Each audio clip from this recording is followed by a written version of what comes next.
to the GSMC Baseball Podcast, brought to you by the GSMC Sports Network. I'm your host, Sam Menzie, and we have a good show for you today.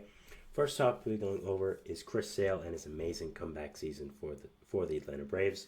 After that, going over the Phil Maton trade to the New York Mets, the Giants trade deadline, and some surprising all-stars in the American League and the National League. Now, before we do all that, though, I'd like to ask you to please like and follow the show. We do get a number of questions from viewers to ensure that your question does get read in the air.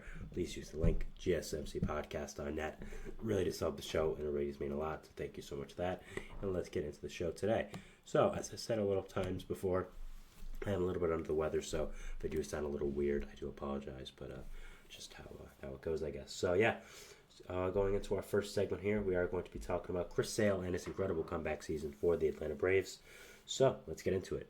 So, going back to the offseason, I do remember the Chris Sale trade to the Braves. It was very surprising.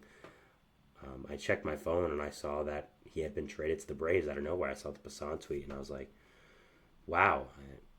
I mean, Chris Sale getting traded, it wasn't exactly on my radar, I'll be perfectly honest. I mean, it definitely was something I had in mind. It definitely was a possibility just because of the years he's had with the Red Sox, what it's been like. How all the underperformance, and he's won a World Series there, so it's not exactly like there's, something to gain from saying there. It's not exactly like, you have to fight to get something with your career at the Red Sox. No, he already was maybe the biggest part of why they won that World Series back in 2018. So he had already really accomplished what he needed to in Boston, and I kind of thought for a little while now, like a lot of people, that writing was on the wall that, okay, it was time to move on for both parties. He had an amazing career in Boston, a really fantastic starting pitcher. Wasn't the greatest when it came back to the end of his contract, and that is really when he got that second contract there with Boston, but still was a fantastic player with them. Again, it was a big reason why they won a World Series, so really his legacy had been secured there. And, he had some weird injuries at the end. He had some weird stuff. I mean, he missed all of the season because he fell off his bike. So, there was it seemed like it was time for him to go in regards to Boston, and getting traded to the Braves, it really was kind of shocking.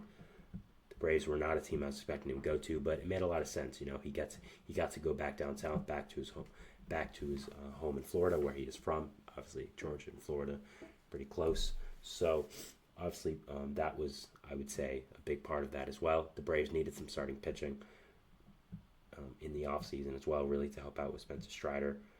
And getting Sale there was obviously some reinforcements to that, and was a really good job. So it made a lot of sense, but I kind of thought they would go for more established starting pitching after losing in the playoffs, because their starting pitching really just did implode upon itself. So I did think they would do that. So getting the older Chris Sale on a one-year contract, who hadn't been great, was definitely a little surprising, but man, it's worked out fantastic. He's been one of the biggest parts of this Braves team, just made an all-star team with them.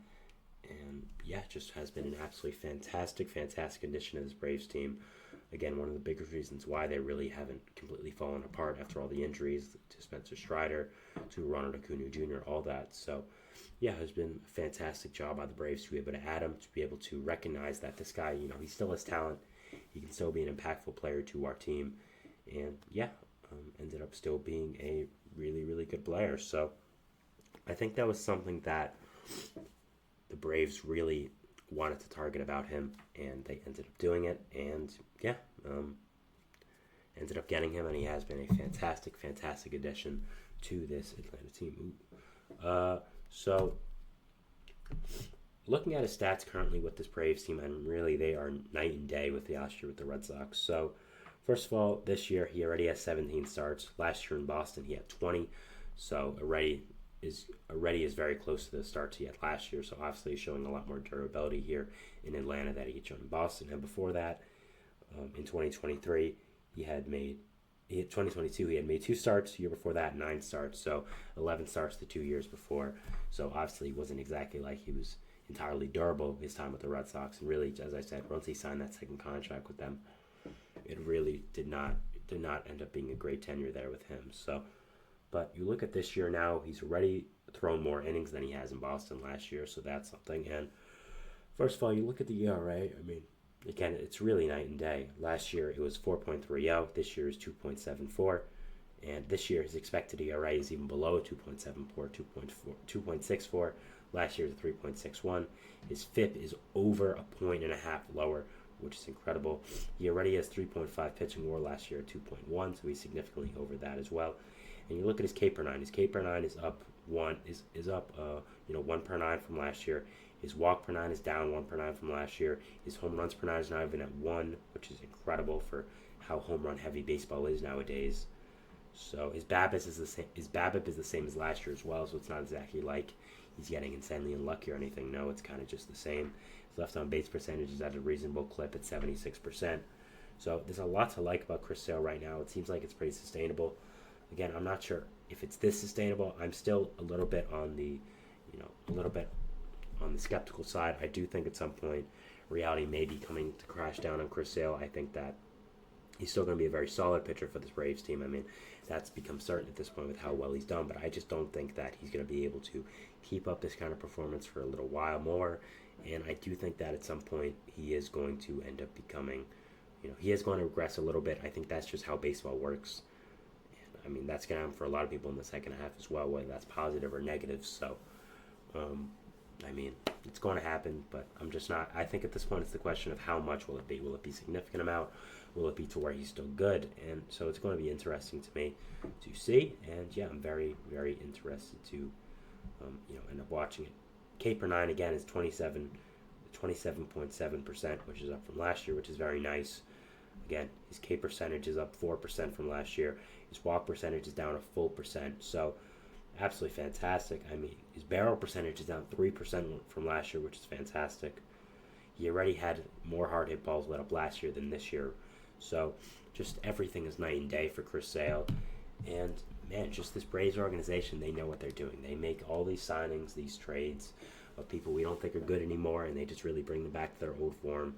And man, are they just absolute wizards doing this kind of stuff. And we always doubt the Braves organization. I don't know why. Again, they know what they're doing. They know what decisions have to be made, and man, are they great with this kind of stuff. So yeah, props to them, and props to figuring out Chris Sale will be a difference maker. I mean, the impact he's had on this team again has been absolutely fantastic. Once Spencer Strider went down, I, like a lot of people, was looking at this Braves team saying, okay, where do they go from here? You lost your best pitcher in Spencer Strider. You have a nice player left in Max Fried, who's a very solid starter. You have Reynaldo Lopez, who's who you just signed from a reliever to a starter. We don't know how that's going to work. How is 96-year-old Chris Sale going to be? How is he going to perform? And Lopez has been fantastic. Sale's been fantastic. And, man, they've really, really helped out this Braves team. They've really kept them afloat, really have gotten them still back into this NL playoff race. And I think a lot of people like me were assuming that they would kind of just flutter out of it. Maybe this would not be their year. Maybe they would finally have to retool a little bit. But, man, they have just been so fantastic. I mean, just imagine how amazing they'd be if Strider and Acuna were healthy. It would really be a sight to see. And yeah, just an absolutely fantastic season for Chris Sale here with his Braves team. Really just a full career comeback, something that I really did not expect. And yeah, he has been so good, and really looks like the Chris Sale of old. He really does. I mean, he really looks like the guy that I remember watching back in Chicago, back in Boston. He really does look like that guy. His fastball's been great. His slider is as nasty as I remember it to be, and just the way that he's really rebounded his career with this Braves team that is in a competitive state as well. It's not exactly like he has no pressure on him. No, these Braves fans care. They show up, and they're in a playoff race. So the fact that he's been this good as well there has been super impressive. And yeah, just looking at this Braves team right now, I still think they're really good. I still think they're a little lower on NL rankings that people expected going into the year because of the injuries to Spencer Strider, Ronald Acuna Jr., and they definitely have hurt. But getting people like Chris Sale, signing people like Reynaldo Lopez, trading for someone like Jared Kelenic, these signings and trades of people that we thought were not great, of people that we thought aren't exactly difference makers in the year 2024. But the Braves knew something about them that we didn't. They were able to rebuild their value, make them valuable players for them, and really make them some of the big reasons why they have been as good as they have. And yeah, just an incredible job by the Braves. A fantastic job overall by this team. And man, oh man, just we can't doubt the Braves anymore, right? Just they know what they're doing, and just a really, really incredible job by this team. So good, just a great job by them, and just a fantastic, fantastic comeback season for Chris Sale.